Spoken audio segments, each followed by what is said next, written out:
세 가지 만남에 대해서 이야기를 해주고 있습니다. 첫 번째 만남은 모세가 바로와의 만남을 기록을 합니다. 두 번째로는 모세의 아내 시보락에 대한 이야기를 적고 있습니다. 세 번째 만남은 모세와 아론과 이스라엘 백성이 만나는 이야기를 담고 있다는 것입니다. 이 세 이야기가 서로 관련성 없는 것처럼 보이지만 실제적으로는 하나의 주제를 담고 있습니다. 첫 번째 만남의 메시지는 21절 여호와께서 모세에게 이르시되 내가 애굽으로 돌아가거든 내가 내 손에 준 이적을 바로 앞에 다 행하라 라고 말씀을 하였습니다. 12절에서는 이제 가라 내가 내 입과 함께 있어서 할 말을 가르치리라 라고 말씀하셨고 15절에 보면 내가 내 입과 그의 입이 함께 있어서 너희들이 행할 일을 가르치리라 라고 말씀을 하신 거예요. 모세가 바로를 만나서 무엇을 이야기하느냐, 옛날에 회포를 푸는 게 아니라는 거예요. 자기가 광야에서 살아왔던 이야기를 들려주는 게 아니라는 거예요. 모세가 바로와의 만남은 무엇을 전하기 위해서 만나는 거예요? 하나님의 말씀을 전하기 위해서 하나님께서 모세의 입에 넣어주고 또 하나님께서 모세에게 할 일을 불어넣어 주셨을 때 그것을 누구에게 전하는 거예요? 바로에게 전하게 되어지는 것입니다. 그런데 이 만남 가운데서 우리가 기억해야 할 것은 모세를 통하여서 하나님의 말씀이 바로의 심령과 애국과 세상 속에 흘러 들어오는데 바로가 그 말씀을 어떻게 취급할 것인가를 말씀을 하고 있다는 거예요. 하나님의 말씀이 모세를 통해서 바로의 마음속에 또한 이 세상에 흘러 들어오는데 바로와 세상은 이 말씀을 어떻게 취급하느냐? 전혀 듣지 않게 되어질 것이다 라고 표현을 하고 있습니다. 그런데 재미있는 사실은 모세를 통하여서 흘러 들어왔던 이 하나님의 말씀을 바로가 듣지 않습니다. 듣지 않으니까 우리는 이렇게 생각을 합니다. 하나님의 말씀을 듣지 않은 그 말씀은 그냥 하수구에 물이 흘러가듯이 하수 처리되어지는 그 말씀으로 생각을 하게 되어지는데 그게 아니라는 거예요. 하나님께서 모세를 통해서 흘러 들어왔던 그 하나님의 말씀이 비록 바로가 듣지 아니하더라도 하수물처럼 흘러내려가는 것이 아니라 오히려 어떤 역사가 일어나는 거예요. 하수구가 막혀서 하수구에 막혀있는 그 물들이 역류하게 되어지는 그러한 사건들이 일어나는 것이 바로 오늘 본문의 내용이라는 거예요. 우리 23절을 함께 읽도록 하겠습니다. 23절 시작.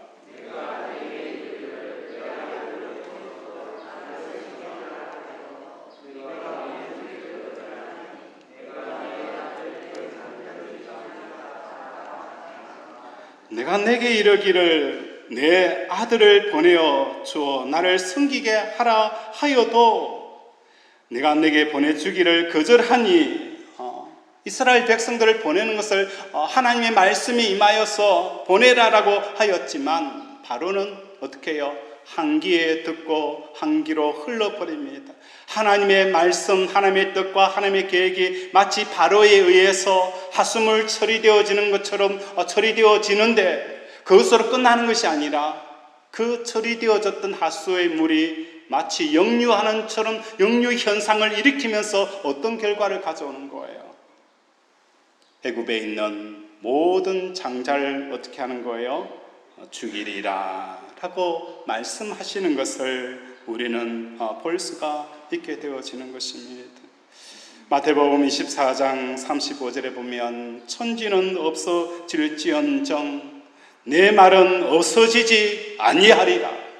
천지는 없어진다 할지라도 하나님의 말씀과 하나님의 뜻은 우리가 하수 처리해서 마치 하수구처럼 흘러가 버리고 휴지통에 취급당하는 그 말씀이 그냥 있어지지 않냐고 어떻게 해요? 반드시 이루어지는 역사가 일어날 것이다 라고 말씀을 하는 거예요. 바로는 왜 하나님의 말씀을 거부하게 되어졌을까? 거부하는 이유는 어찌 보면 너무나도 당연한 이야기라는 것입니다. 히브리 노예의 숫자가 약 200만이나 넘는 그 많은 사람들이 애굽의 가장 하층 구조에 있어서 가장 더티한 일을 담당하였던 사람들이 이스라엘 백성들이었어요. 노역과 중노동과 온갖 더러운 일들을 다 수행하는 종의 역할들을 감당하였던 사람들이 이스라엘 백성들이었어요. 통치자의 입장에 봤을 때에는 그 가장 하층 구조를 담당하는 그 무리들이 빠져나가 버리면 애굽이 휘청거릴 수가 있다는 것입니다. 그래서 하나님의 말씀을 어떻게 하는 거예요? 당연히 받아들이지 못하게 되어졌다는 것입니다. 이렇게 우리가 생각하고 판단할 때에 하나님의 말씀이 현재의 이익과 너무나도 대치되어질 때에 우리는 어떻게 합니까? 바로처럼 하나님의 말씀을 거부하게 되어진다는 거예요. 하나님의 말씀이 내가 판단해 보았을 때에 나에게 이해타산이 전혀 없게 되어지고 내 이해타산과 대치가 되어졌을 때에는 우리도 어떻게 해요? 하나님의 말씀을 버린다는 거예요. 마치 물을 하수구에 버리는 것처럼 하수구에 버리는 그런 일들이 바로뿐만 아니라 우리의 삶 가운데서도 나타나게 되어진다는 거예요. 그러면 어떻게 해야 하나님의 뜻을, 하나님의 말씀을 받아들일 수 있을까? 현실의 상황에 대해서 이해타산과 이익이 오늘 어떻게 해요? 십자가에서 함께 죽이지 아니하고서는 하나님의 말씀이 내 속에 응하는 역사가 일어나지 않는다는 거예요. 우리는 끊임없이 십자가를 붙들게 되어지는 이유가 무엇 때문입니까? 하나님의 말씀이 우리에게 임할 때에 쓰레기 취급하지 아니하고 하수물 취급하지 아니하기 위해서는 어떻게 해요? 나의 이해타산과 나의 이익을 끊임없이 십자가에 죽일 때에 나를 통해서 하나님의 말씀이 선포되어지는 역사가 일어나게 되어지는 거예요. 무엇이 이익인가? 내가 지금 무엇이 이익인지, 나에게 무엇이 손해인지 이 계산하는 마음이 죽지 않고서는 하나님의 뜻이 우리 심령 속에 나타날 수가 없다는 것을 깨닫는 저 여러분이 되어지기를 원합니다. 내가 나의 이익을 계산하는 순간, 내가 하나님의 말씀을 계산하게 되는 순간 하나님의 말씀은 버려지게 되어지는 것입니다. 내가 생각하여 이것이 좋고 이것이 나쁘다 판단할 때에 하나님의 생각이 들어오지 못하고 하수구로 버려집니다. 하지만 하나님의 말씀은 버려지기만 하지 않습니다. 반드시 어떤 현상을 일으킵니까? 역류해 버리고 만다는 것입니다. 반드시 내가 버린 그 하나님의 말씀은 버려지는 것이 아니라 하수구에 차곡차곡 차여서 우리 삶 가운데서 역류하여서 나타나시는 그 하나님의 말씀이 우리에게 임하게 되어진다는 것을 깨닫는 저와 여러분이 되어지길 원합니다. 이와 대조적으로 아론과 모세가 이스라엘 백성들을 만나서 이스라엘 백성을 구원하겠다라고 말씀하니까 그 이스라엘 백성들이 그것에 믿음으로 화답을 하게 되어집니다. 그리 하게 되어지니까 31절에 보면 백성이 믿음에 여호와께서 이스라엘 자손을 찾으시고 그들의 고난을 살피셨다함을 듣고 머리 숙여 경배하였더라 라고 표현합니다. 그들이 하나님의 말씀을 그대로 받아들이게 되어지니까 출애굽의 사건이 일어나게 되어지고 놀라운 그 하나님의 구원의 역사를 이스라엘 백성들이 경험하게 되어진다는 것입니다. 두 번째 만남은 누구와의 만남입니까? 모세의 아내 시보라에 대한 이야기라는 것입니다.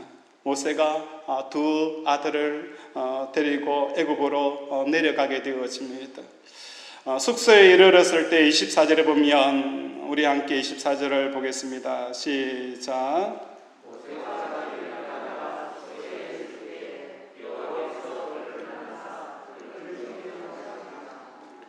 모세가 길을 가다가 숙소에 있을 때에 여호와께서 그를 만나서 그를 어떻게 하는 거예요?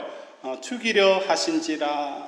조금까지만 하더라도 바로 앞에 서라. 하나님 저 못합니다. 서라. 못합니다. 말이 둔합니다. 그러면 내 형 아론을 보내어 주겠다. 그렇게 이야기해서 겨우겨우 바로 앞에 모세를 세웠는데 지금은 어떻게 해요? 모세를 죽이겠다라는 표현을 쓰고 있다는 거예요. 이 말씀은 무엇을 말하는 것입니까? 진짜 모세를 죽이려고 하는 게 아니라는 것입니다. 25절에 보면 십보라가 돌칼을 가져다가 그의 아들의 표비를 베어 그의 발에 갖다 대며 이르되 참으로 당신은 내게 피남편이로다 하니라고 표현을 합니다. 여호와가 하나님께서 모세를 죽이려는 사실을 알고 십보라가 어떻게 해요? 아들에게 할례를 행하여서 그 표비를 모세의 발 앞에 두게 되어져서 모세가 죽음에서 구원을 받게 되어졌다는 것입니다. 여기서 여호와께서 모세를 죽이려 한다는 이 표현은 십보라의 마음의 상태를 반영하고 있다는 거예요. 어떤 마음의 상태를 반영한 거예요? 역류하시는 하나님의 말씀을 이 십보라 아내가 만나게 되어지는 거예요. 역류하시는 하나님의 말씀을 십보라가 만나게 되어진 거예요. 이 역류하시는 하나님의 말씀이라는 것은 무엇을 말하는 것입니까?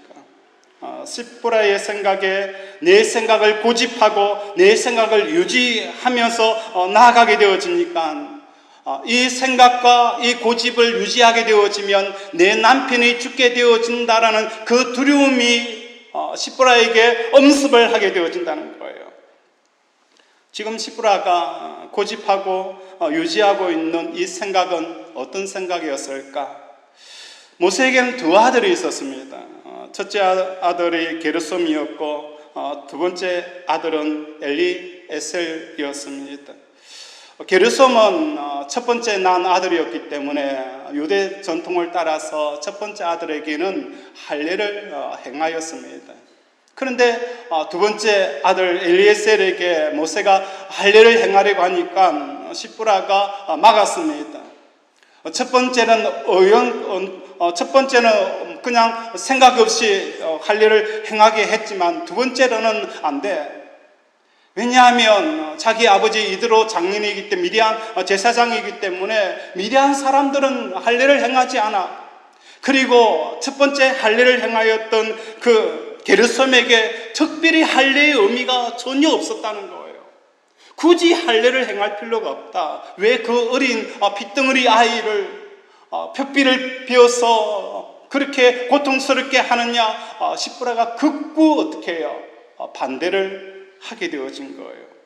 그래서 모세가 십보라 아내의 이야기 극하게 반대하는 그 십보라 아내의 이야기 때문에 두 번째 아들 엘리에셀에게는 할례를 행할 수 없었다는 것입니다. 할례라는 것은 하나님의 뜻이 모세를 통하여서 분명히 십보라에게 전달이 되어졌습니다. 전달이 되었음에도 불구하고 아내는 어떻게 해요? 그것을 막아서는 거예요. 내 생각에는 굳이 이 할례를 행할 필요가 없어. 아무런 유익이 없지 않느냐 하더라도 어떤 결과도 없는데 왜 굳이 그 어린아이의 빗덩어리 같은 어린아이에게 할례를 행하여야 하느냐 라고 십보라는 그 둘째 아들의 할례를 하는 것을 극구 막았다는 거예요. 여기서 우리는 무엇을 볼 수 있는 거예요? 바로를 통하여서 하나님의 말씀이 막혀버리고 하나님의 말씀이 쓰레기처럼 하수물처럼 버려지는 그 상황이 오늘 십보라를 통해서도 일어나게 되어지는 거예요. 그래서 십보라가 느끼기는 자기 남편의 죽음을 직감하게 되어지는 것은 무엇을 말하는 거예요? 모세를 통하여서 하나님의 말씀이 흘러 들어왔습니다. 귀에 들려왔음에도 불구하고 그 말씀을 하수처리처럼 쓰레기처럼 취급해버리니까 그 말씀이 모여서 역류하여서 십보라의 그 심령 속에 임하게 되어지니까 십보라가 두려움을 느끼게 되어지는 거예요. 내 남편을 잃게 되어지는 그 불행함이 자기에게 엄습하게 되어지니까 그때서 무엇을 하게 되어지는 거예요? 엘리에셀 그 아들의 그 표피를 띄어서 모세의 발 앞에 던져서 남편을 구원하는 피남편이라는 그 이야기를 우리에게 하고 있다는 것입니다. 하나님의 말씀이 내 마음에 받아들이지 않고 막히면 하수도처럼 버려집니다. 그 하수도는 높은 곳에서부터 낮은 곳으로 내려오기 때문에 반드시 이 땅의 낮은 곳에 내 삶의 영역에서 역류하는 현상을 일으키게 되어진다는 것입니다. 이제 문제는 하나님이 하늘에서 이루신 그 뜻이 하수도가 아닌 상수도가 되게 하는 저와 여러분이 되어지길 원합니다.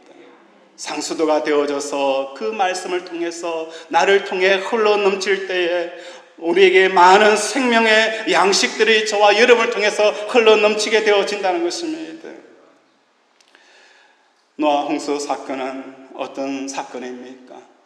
역류하시는 하나님의 말씀이 일어난 사건이 노아 홍수 사건이라는 거예요.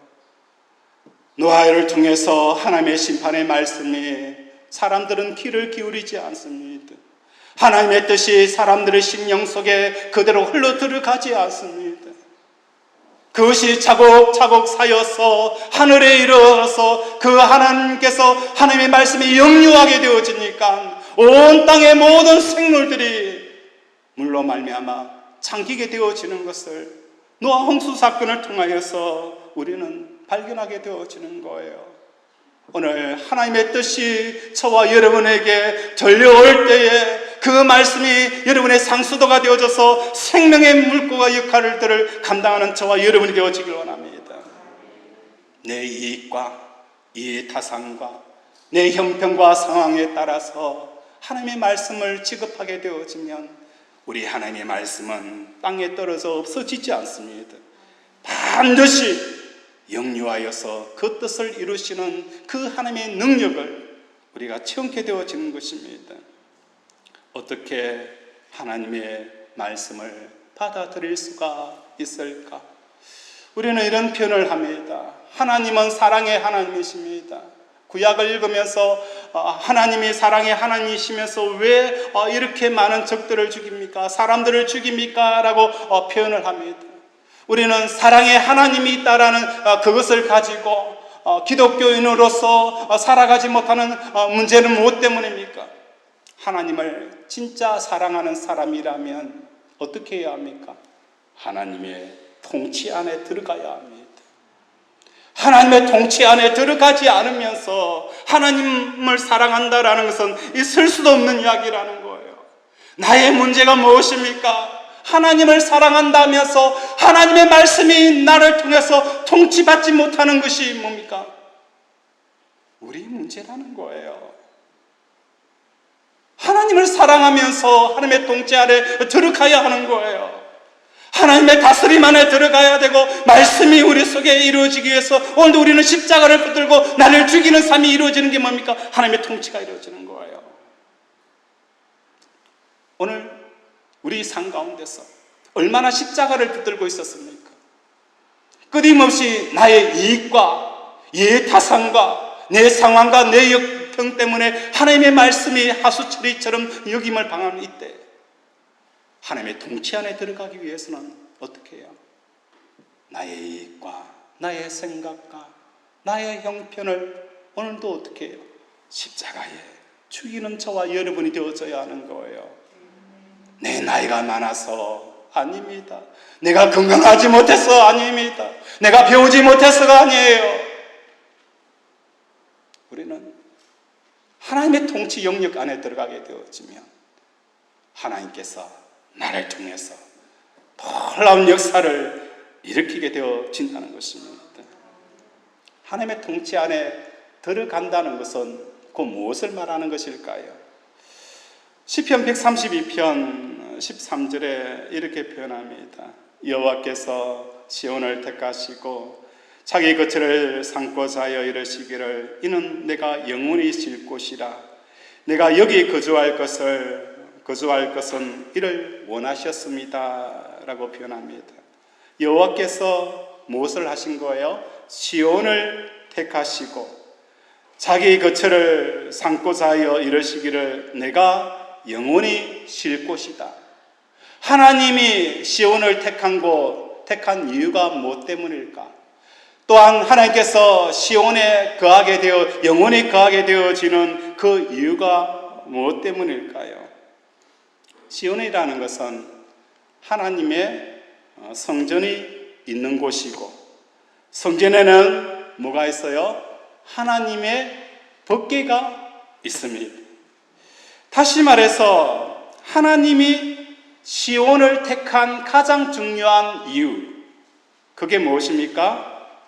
하나님의 성전이 있다는 거예요. 오늘 하나님이 나를 택한 이유 뭘까요? 내 마음속에 성전이 있기 때문인 거예요. 내 마음속에 하나님의 말씀이 있기 때문에 하나님께서 그곳에서 영원히 그의 거처를 삼으셨다라고 표현을 하는 거예요.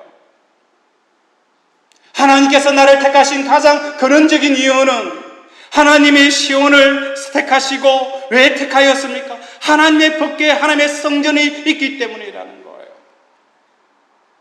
하나님이 나를 택하신 것은 내 마음속에 뭐가 있는 거예요? 하나님의 법궤가 있는 거예요. 이 법궤라는 것은 하나님의 말씀입니다. 하나님의 말씀이라는 것은 하나님의 생각인 거예요. 하나님의 판단인 거예요. 또한 하나님의 인격을 가지신 분인 것이 말씀이라는 거예요. 우리는 말씀을 한다라고 표현을 하지 않습니까? 그 말씀을 통해서 그분의 생각을 읽을 수 있는 거예요. 말씀을 통하여서 그분의 판단을, 또 말씀을 통해서 그분의 인격을 느끼게 되어지는 거예요.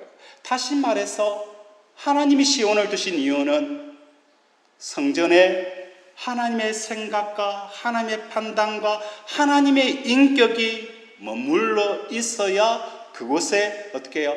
하나님이 영원히 거하는 거처가 되어지는 거예요. 오늘 나 자신을 돌아봅시다. 내 마음속에 내 생각은 가득 차 있어요. 내 속에 내가 너무 많아. 어떤 나가 많은 거예요. 무엇을 먹을까? 무엇을 입을까? 어떤 것을 가지면 조금 더 행복할까? 어떤 것을 입으면 내가 더욱더 돋보일까? 온통 내 생각으로 가득 차 있는 거예요. 오늘 하나님의 생각이 내 심령 속에 들어옵니다. 그때에 내 생각이 빠져나가야 되는 거예요. 그때에 하나님께서 보시고 내가 영원토록 거할 처소가 바로 여기구나라고 우리와 함께 하시는 하나님을 만나게 되어진다는 거예요. 하나님의 말씀이, 하나님의 생각이, 하나님의 판단이, 하나님의 인격이 내 속에 머물 수 있도록 오늘도 우리는 어떻게 해요? 내 생각을 버리는 저와 여러분이 되어지길 원합니다.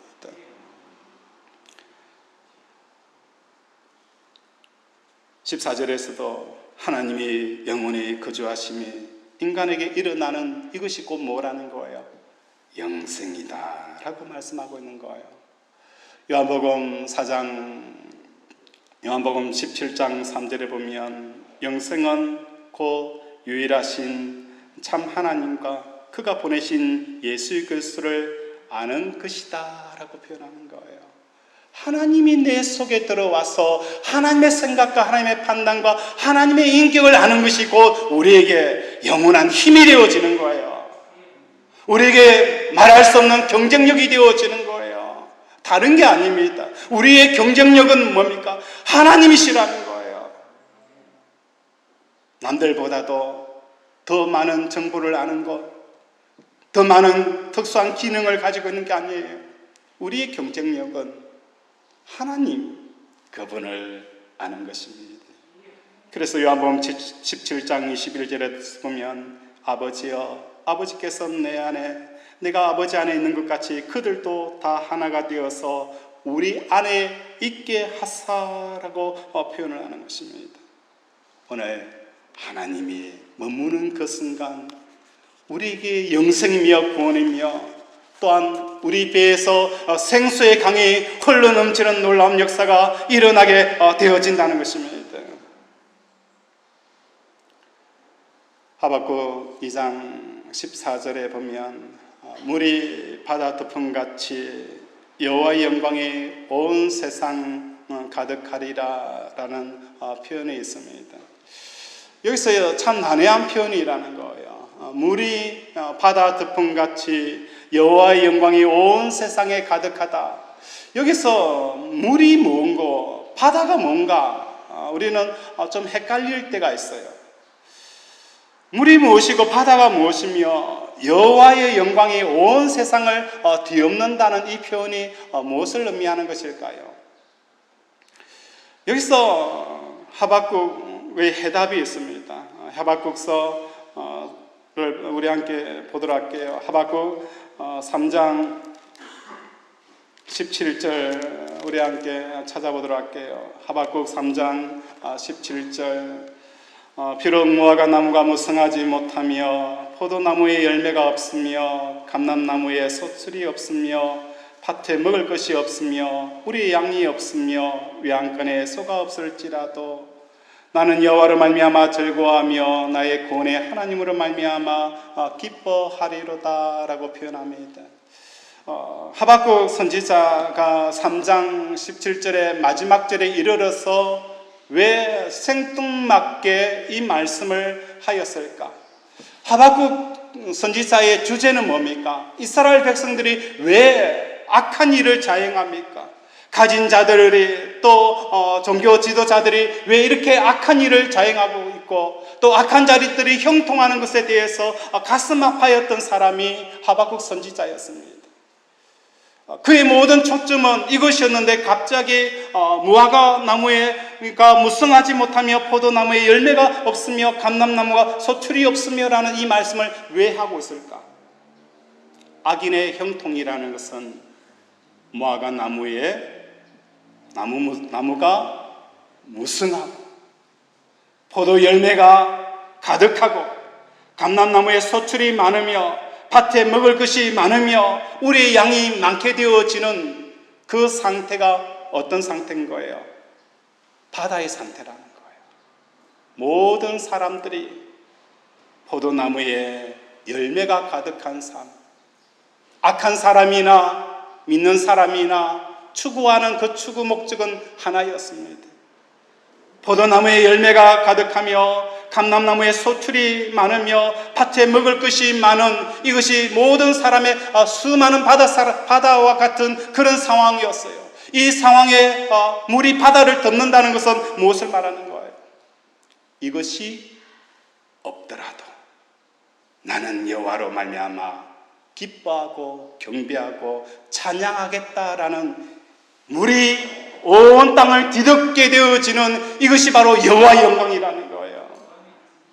오늘 우리의 삶 가운데서 포도나무에 열매가 없더라도 여호와의 영광이 임하게 되어지면 포도나무의 열매가 없더라도 나는 행복하게 살 수 있다라는 이 모든 것이 온 땅을 뒤덮게 되어지는 이 놀라운 쇼킹한 사건을 물이 바다 덮음같이 여호와의 영광이 온 땅에 퍼지는 것을 말씀하고 있는 거예요. 우리 찬양을 한번 불러보겠습니다. 복음성가 220장입니다. 세상 모든 민족이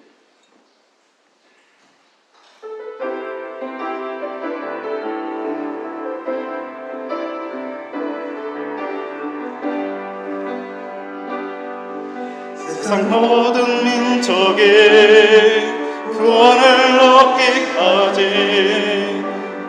쉬지 않으시는 하나님 주의 심장 가지고 우리 이제 일어나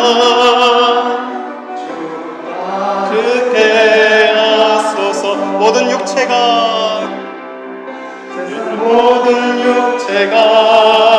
주의 영광 보러 우리를 부르시는 하나님 주의 손과 발되어 세상을 치유하며 주 섬기게 하소서 물이 바다 덮음같이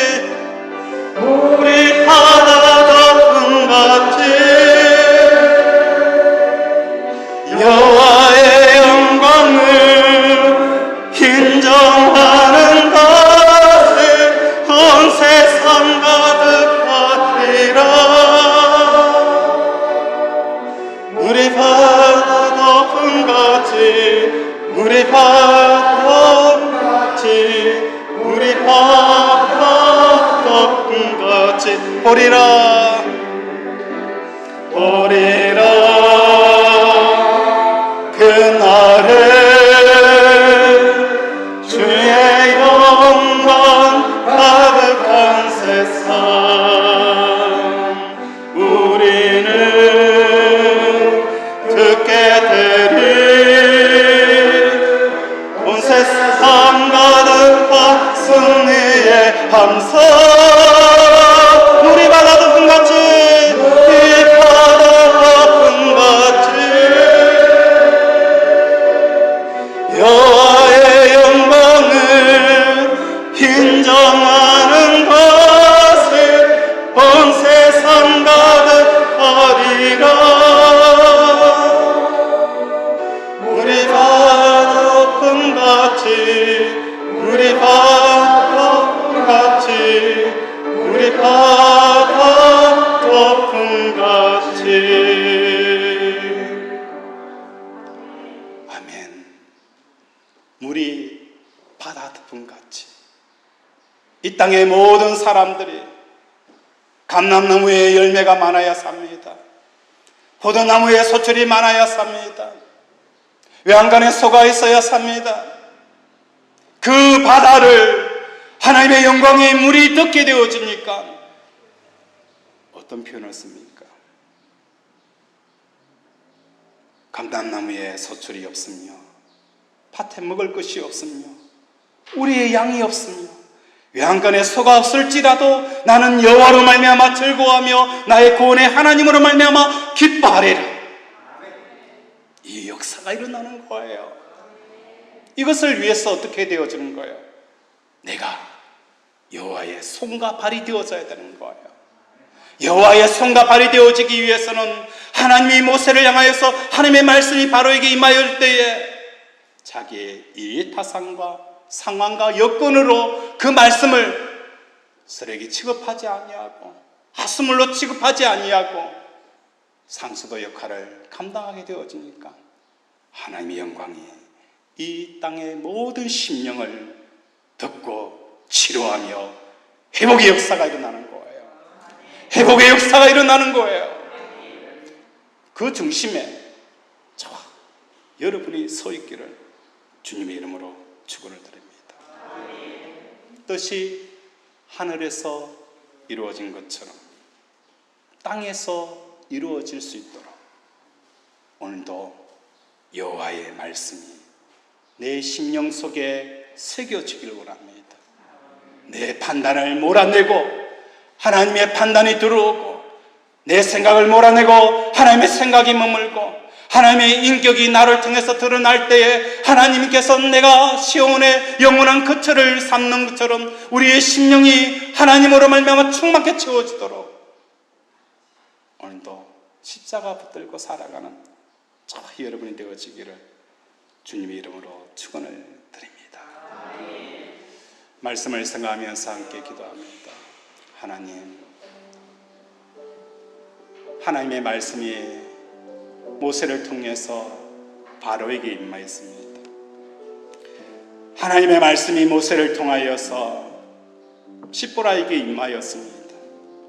바로도 십보라도 자기 이익과 이해타산과 상황과 여건을 통해 하나님의 말씀이 쓰레기 취급당하고 하수물처럼 버려지지만 그러나 하나님의 말씀은 영유합니다. 내가 버린 그 말씀은 차곡차곡 쌓입니다. 내 형편과 내 사정 때문에 버렸던 하나님의 뜻들 그냥 없어지지 않습니다. 차곡차곡 쌓여서 영유합니다. 하나님의 말씀은 반드시 이루어집니다. 오늘도 내 생각과 내 판단을 버리고 하나님의 생각을 내 심령 속에 심어지도록 이 시간 주여 부르면서 하나님의 생각을 구하는 저 여러분의 시간 되기를 원합니다.